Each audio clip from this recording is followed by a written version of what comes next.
What was that approach with them in such an intimate setting to convey the vulnerabilities of this music and these characters in this show?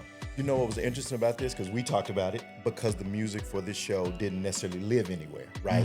There were no really recordings or anything like that. You know, a few things here on YouTube, here or there. But this show is a blessing. I love playing it because it's fun. But it's a blessing with both of them, with Tamaya and with Brian. We were just able, they're strong enough, we could just let them find it. Like we kind of laid out a kind of a canvas. Here's how the song goes. Here's what it is, and they so good that eventually I had to gain their trust to be like, if you go somewhere, I'm gonna follow you, right? Come on. Welcome back, and hello all to the beautiful people out there in Jubilee land. And guess what? It is season 2, episode 1 of Backstage at Jubilee Theater. Ain't God good? And as always, it is a blessing and an honor to be joined with my partner in crime, the one and only. I don't do crimes. But hey, I'm back. Season 2, episode 1. It's your girl, Kenja. That's Kenja with a J. Box office extraordinaire. That's who I am. And I'm his partner, but I don't do crimes. Unless we got to get a set built. And things have to be found. And things have to be found. And we have to do what is necessary. Okay? Now, the blessing of today is we are joined here with some very special, a special person today as we're getting ready to talk about the show. But before we do that, a very huge and very special thank you to Bank of America and the Ann L. Rose Trust. Why? Because you all came through with a very beautiful donation to Jubilee Theater. And it's because of the donations of the Ann L. Rose Trust, Bank of America, and the numerous other donors that are coming to us throughout the year that we're able to help keep the doors of the theater house open. Yes. Thank you, Bank of America. Thank you, Ann L. Rose Charitable Trust, for your trust and your faith in Jubilee Theater and the belief in our mission statement. Yes. That we're going to continue to do great work that brings the community together, regardless of race, color, class, creed, and any other boxes people want to check nowadays. We're creating theater for community to come together. So thank you, Bank of America and Ann L. Rose Trust. Now, as we talk about being backstage at Jubilee Theater, we are coming to you live from the set of Klook and Vinette, or as we've been calling it, Fire and Desire. That's what he's been calling it. You know, a show that'll get you hot, then cool you off, and then bring you right back to make you think about some things and put some things in perspective. Yes. So we're on the set of Klook and Vinette, and we have the honor, the blessing, and the joy of being joined with the musical director, the one and only Geno Young. Give him some love, give him some love, give him some love, give him some love. Yeah. Now this is when I'm gonna hush for a minute because Miss Kenja gonna take it over for me because she wanna get to know you in some things before we start talking about the show and you and all that other good stuff. All good. All righty. Hey, Geno. Hey, what's going on? It's been a minute. It's been a minute, and I'm so glad to have you back. When I heard that you was coming back and being a music girl, I said, yeah, Geno's back. I hope that wasn't too loud for y'all. But anyway, yes, we from years, eons ago. So, but we're young. So, welcome back again. Geno, let the people know who you are. Who is Geno? Is Geno married? Does Geno have children? Is Geno play for the church? Is Geno the pastor of Fort Worth? No. Of all the Fort Worth. Tell us a little bit about it. Just give us a little bit of your resume. So, Geno Young, I am a musician, educator, music director, of course. I am married to Nicole Young, who is from Stop Six. Okay, Stop Six. I'm from Oak Cliff, Texas. We have one. Come on, Texas on Texas. I'm from Oak Cliff. We have one beautiful daughter who is a 15-year-old. Yes. Ooh, She is, that age. I don't even know where the time went, but she is also a budding young artist as well. Okay. Loves the theater and all things that sing, dance, and act. And as far as me, I do music. I write, I arrange, I produce, and really, you said me coming back to Jubilee, this is where I cut my teeth as a musical director. You know, I had done it. I got into it, music directing in college on a whim because somebody, the musical director for a production at Howard University where I went, dropped out and couldn't do it. Come on, Howard. And the director basically said, you're a musician, and although you're in the show, you're going to teach these parts. And so that's kind of how I, you know, kind of developed my love for music directing, and been doing it ever since. So I teach, I do music, you know, if the music calls, then I'm probably coming running some kind of way. Come on. What school are you at? I teach at Booker T. Washington High School for the Performing and Visual Arts. Come on, Booker T. Booker T. And, you know, in Dallas, that is our arts academy. Beautiful legacy of that school. Started as the first black high school in Dallas, 1922. Wow. Booker T was opened, and then in 1976, it became the Arts Magnet, School for Performing Arts. And so celebrating 50 years this year of Arts Magnet, and then like 104 years of Booker T. So as we call it, 2 schools, 1 mission. That's rich legacy there. That. Yeah. I love that. Yeah. Okay, so tell the people something. Where was your start with Jubilee Theater? What do you remember from your very first time and your very first show here? I remember like I said, my wife is from Fort Worth. I remember her family talking about Jubilee. And of course, I was teaching and doing things and doing music. And then I remember just kind of sending an inquiry to Jubilee back in the day, saying, hey, I'm interested in being a musical director. If you ever need people to do that type of work. And Jubilee hit me back immediately. It was like, sure, if you'd like to do this kind of work, let's talk, blah, blah, blah. And I think the first show I ever did here was Traveling. That was some years ago. Yeah, that was before me. Before me. Yeah, so I did. So I think I did. I did Traveling. I did Little Shop of Horrors here on this stage with the Plant with Major Attaway, who went on to do all the Broadway things. I did Don't Bother Me, I Can't Cope. First Noel, I think it was my first time working with Wambui. Yeah, you know, being back. But so many shows here, and literally, this is where I kind of cut my teeth on work that represented us, right? And that I could dive into and really work with the phenomenal artists that come through here and really learn for real how to music direct consistently. So I'm grateful to Jubilee for that. Was there a favorite? That, I think it's about 10 years ago, that cast of Color Purple from 2015, I believe. 2014, 15. Yeah. Come on. I remember that one. That cast of Color Purple, and they just, I mean, from the time we started that show, I mean, some of the cast have gone on to do great things, of course, Ebony Marshall Oliver, and so many people that just, that show, I don't know how we got it into space. Yes, it was in this. It was in this space. It was in this space. Yeah, you know, it was a minimalist, you know, but it was, the cast was just phenomenal. We did the whole show, the whole book. We didn't cut nothing out. And it was just a time. You know what I mean? Like, people were excited about that show because it hadn't been done as much then either. Yes. That, and then, honestly, the show before that, Don't Bother Me, I Can't Cope. Ebony Marshall. That's kind of some of those same folks. They brought it back, but what was interesting was we were able to, got licensed to change the music. And not change it in any way to disrespect the integrity of it, but we got the license to kind of modernize it. Yeah. Okay. So that cast just doing all that singing and throwing back to the 70s and changing some stuff, that may be like the personal favorite of mine. Gotcha.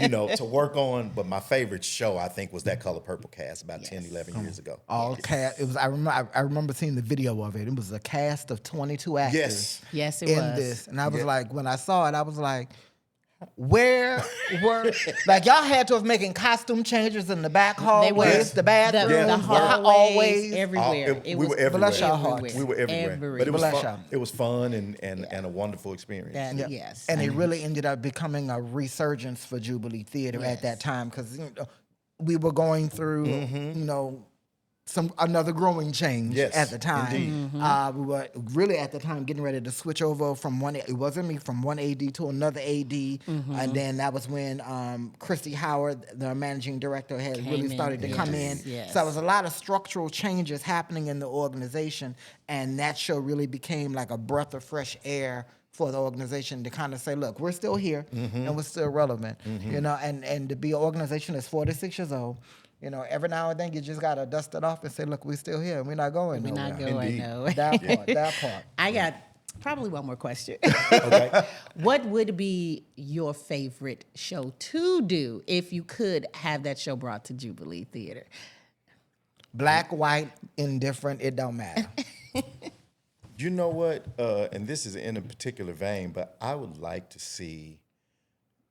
This is gonna be weird. I would like to see Jubilee do Sophisticated Ladies. Duke Ellington, Sophisticated Ladies. Because I need about 30 pounds. Hold on. but you know, Ain't Misbehaving is one of my other favorite shows that I've done here. It's so similar, but we know Ain't Misbehaving so well, Yes. but not Sophisticated Ladies as much. It's not a title that just automatically pops. Yeah. into There your you go. mind. And Yeah.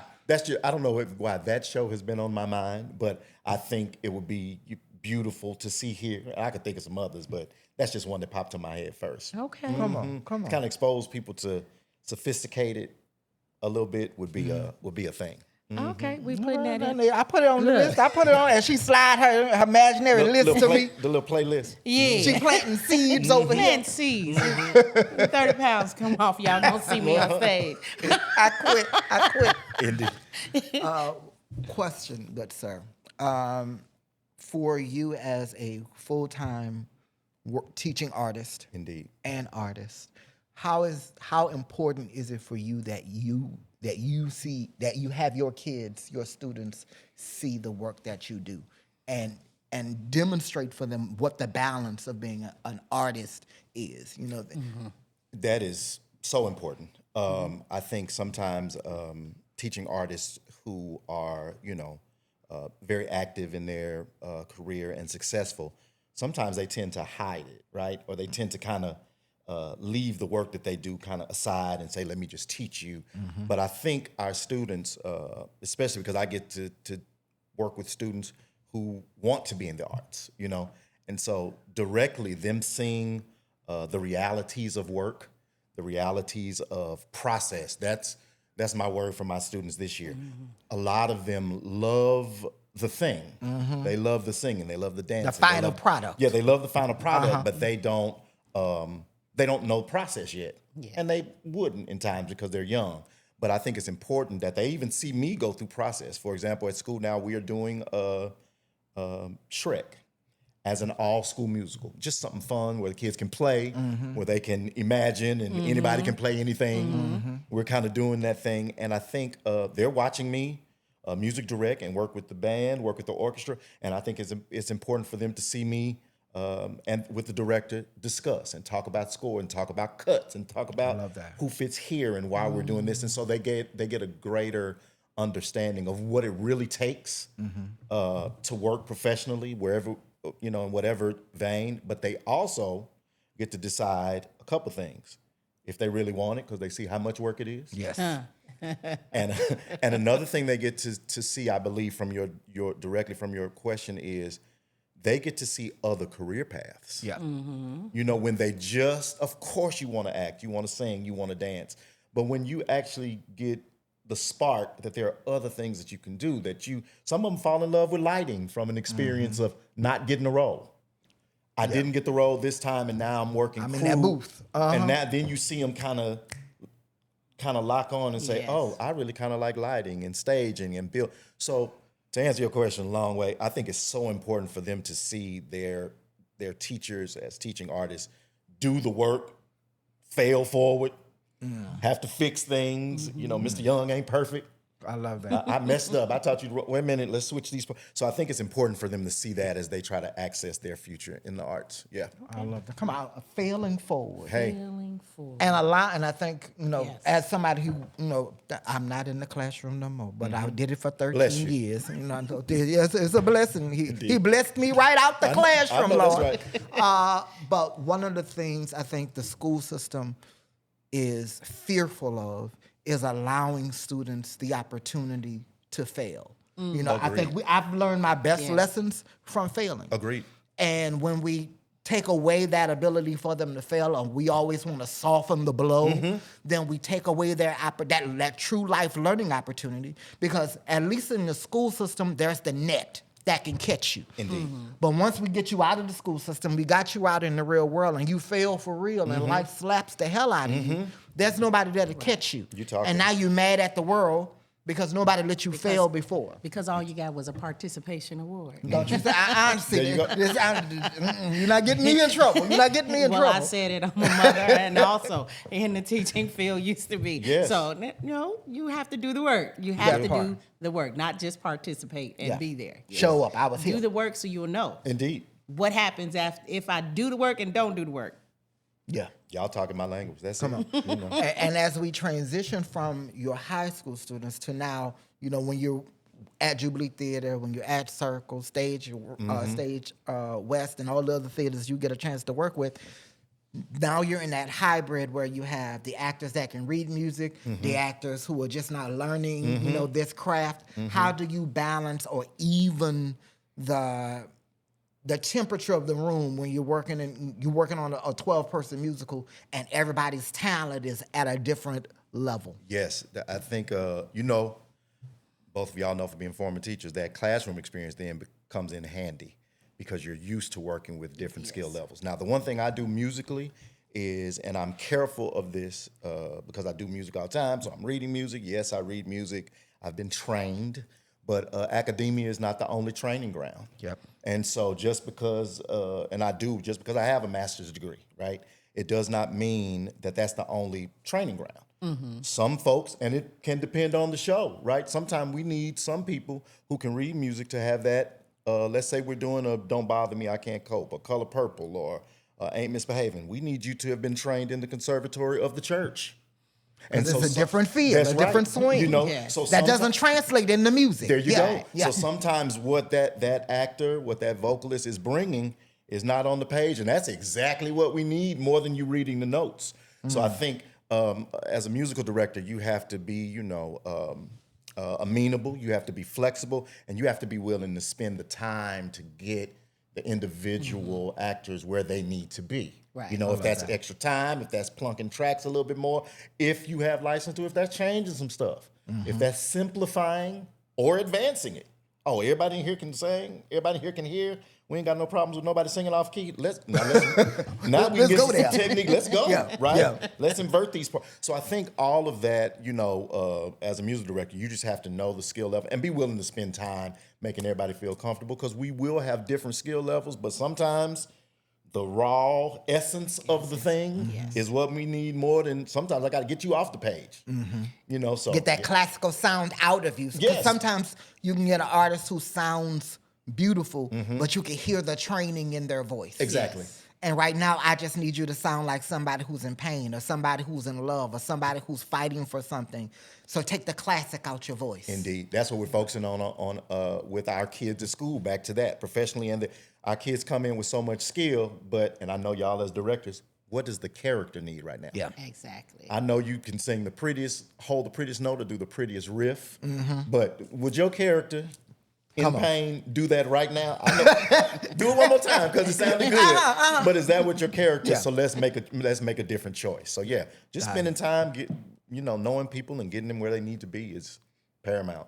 Love it. And so now you're the music director for Klook and Vinette. Indeed. A beautiful 2-person musical. Can I tell you, as a producer, finding a 2-person musical and there's only one instrument, and it's a beautiful show, it did touch my heart and my budget in a very special way. I'm just being honest. The producer in me was like, whoa. And it's doing something for you, and you have 2 strong Two very two strong. strong actors, strong singers, actors, strong. You got triple threats Yes. on stage. What was that approach with them in such an intimate setting to convey the vulnerabilities of this music and these characters in this show? You know what was interesting about this? Because we talked about it, because the music for this show didn't necessarily live anywhere, right? There were no really recordings or anything like that. You know, a few things here on YouTube, here or there. But this show is a blessing. I love playing it because it's fun. But it's a blessing in with both of them, with Tamaya and with Brian. We were just able, they're strong enough, we could just let them find it. Like we kind of laid out a, kind of a canvas. Here's how the song goes.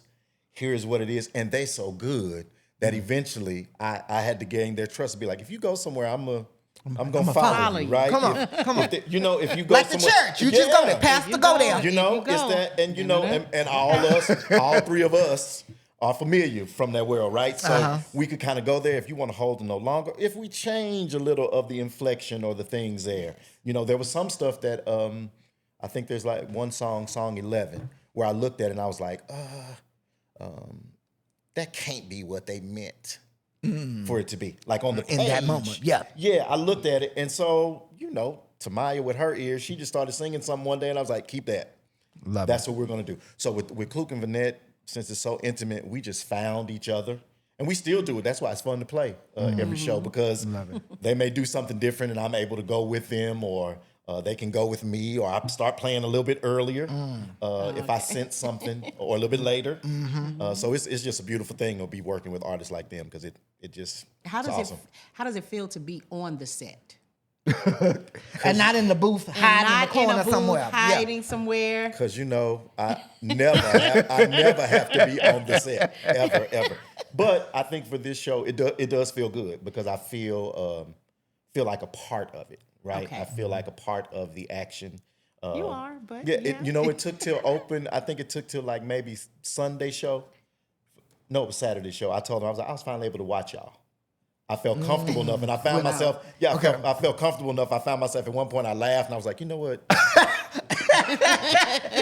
Focus, sir. Focus on your cues. But I was enjoying them, and I think being on stage helps with that. Yeah. Okay. I don't never have to be on stage, but if I'm gonna be, then it's this type of intimate show is fun. Okay. Yeah. For our community, why is a story like Klook and Vinette necessary or important today? Yeah, I think it's I call it like a through it all story. Well, that's the old church phrase, through it all. Because I think She was gonna say it. you gonna start singing. Well, I say that because y'all so crazy. I say that because the story takes you on a journey without giving anything away to those who need to buy their tickets and go ahead and support this thing. But the story takes you on a journey, and I think we as a people, it's a direct correlation. That's what we've always been on. That's where we are now. Things can get rocky. Things can feel uncertain, can be unsure. But there's always a through line we have as a people, just like through the show. The through line of the show is love and intention.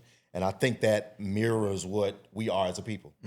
No matter what we're going through, no matter what the climate says, no matter, we have a through line of love and of faith and of hope and of gifts. Sometimes our talents and the things that we do, that's in this story. One of them wanting to be a writer.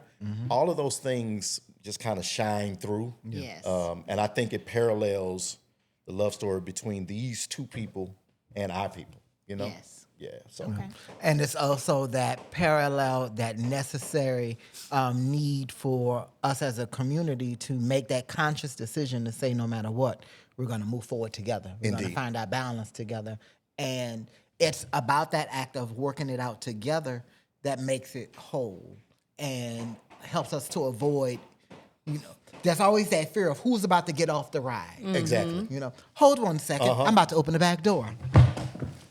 As that was one of the actors, That's right. Miss Tamaya, coming in through the back door. She was doing a live shoot at one of our other locations. We're doing a beautiful partnership with the Amon G. Carter Museum and the Modern Museum here in Fort Worth, Texas. So beautiful relationships. We've been able to do partnerships with them. We've been creating art installations for their installations as a response to their work. So today, as we're, America's 250 years old, she was at an unveiling of selections of work celebrating the Statue of Liberty. And so she read an opening piece for that. So beautiful. Lots of things going on here over at Jubilee We Theater. stay busy, don't we? For a little theater, we don't ever stop. And the fact that somehow we are still pushing forward Yes, is just we a are. testament to a man named God. Amen? I know that's right. Keep So going. as we're getting ready to bring things to a close for not only for this show, but, getting ready for other things, what are other projects that you have coming down the line? For me, since school has started, that's keeping me a little Bless busy. you. So a lot of the things at Booker T are coming up. Our students there are doing their all-school musical production. It's a production of Shrek, but it has the directing has a whole bunch of depth and heart to it. So if people want to see my students and support there, they can do that. I'll be doing some performances myself, just as a vocalist. I'm a singer. There is one thing I want to highlight. On August 23rd, I believe that's next Sunday or whenever this shows, the 23rd of August, there is a performance for one of our musicians that we lost. There's a tribute show. Great musician in Dallas who was a childhood friend of mine, Sean Martin. He was a music director for Kirk Franklin. There's our Fort Worth tie. Sean Martin passed away a little over a year ago. And so there's the thing we do in Dallas called Sean Martin Day. Wow. And it's to bring some of the best artists, musicians out just to play in Sean's honor. So if people in the community are interested in that, that'd be a great place. People always say, where's the music? Where can I hear some stuff? Where can I hear some live music? That's a place on August 23rd at Sandaga in Dallas. And then, look, hopefully back at Jubilee for something real soon. Most definitely. Hope so. Those are the two most immediate things that I'm doing. And speaking of things to come for our community, please follow us, continue to follow us at jubileetheater.org, as well as our Facebook, our Instagram, our Twitter. Why? Because immediately after this show closes, we're going to go directly into rehearsal for our world premiere of I'll Be Damned If. I know that's right. A new works development that has been brought to us largely in part of the Amon G. Carter Foundation and the Sid Richardson Foundation for helping us to be able to do that. Then after that, we're going to go directly into our holiday musical, which is going to be If Scrooge Was a Brother. So come on out to join us. But the great thing is, at the opening night of I'll Be Damned If, we will officially be announcing our Jubilee Theater's 46th season. So make sure you come on out there and join us. Now for tickets for Klook and Vinette, Miss Kenya. Now listen, I come on here all the time and tell y'all what to do. I be sitting in that box office Tuesday through Friday, 12 to 5, waiting for you to call me. Y'all can call me. Call right to 817-338-4411. Again, that is 817-338-4411. Tuesday through Friday, 12 to 5. Or you can go right on over to the website.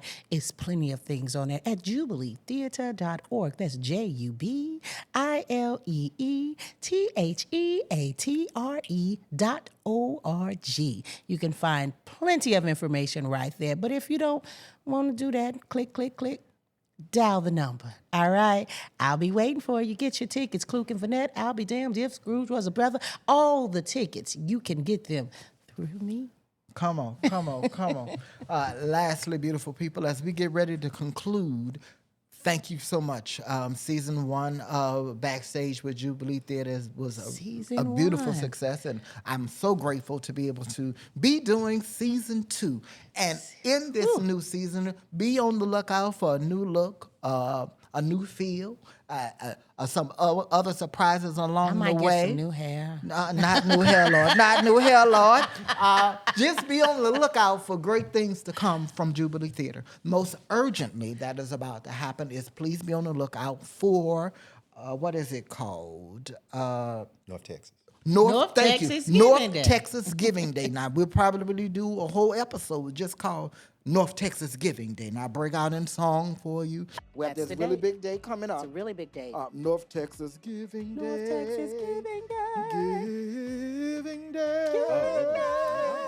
Don't make us go there. We'll give you a song now for the North Texas Giving Day song. But just be on the lookout. Yes. We might have information coming across the screen right now. There you go. So please consider a gift to Jubilee Theater. Why? Because every dollar that you give Yes. to Jubilee Theater supports phenomenal artists like Geno Young, every actor, every artist, every designer, everybody that touches the hem of the garment of Jubilee Theater is homegrown right here in the DFW area. I'm not flying people in from New York City or Chicago or anything else like that. We are building our community from the ground up. And what's beautiful is, like Gina was talking about Major Attaway and Ebony Marshall. There's so many of our artists that got their foundations right here at Jubilee Theater. And then they go on to Broadway. They go on to TV like Jordan Cooper. Jordan Come on. Cooper. Yeah. And all of them were touched right here. Right And if Jubilee Theater, Sharon Goodspeed come on, Keaton. you better get. She about to give us them names. But if we don't take the time to invest in our community, we can't ask for anybody else to do it for us. So please, ma'ams and sirs, let's govern ourselves accordingly. Black, white, purple, green, yellow. Guess what? All dollars spend the same, and it's all for the betterment of lifting Jubilee Theater up. 46 years old and looking forward to another 46. And remember, as always, As always, I am we are Jubilee Theater.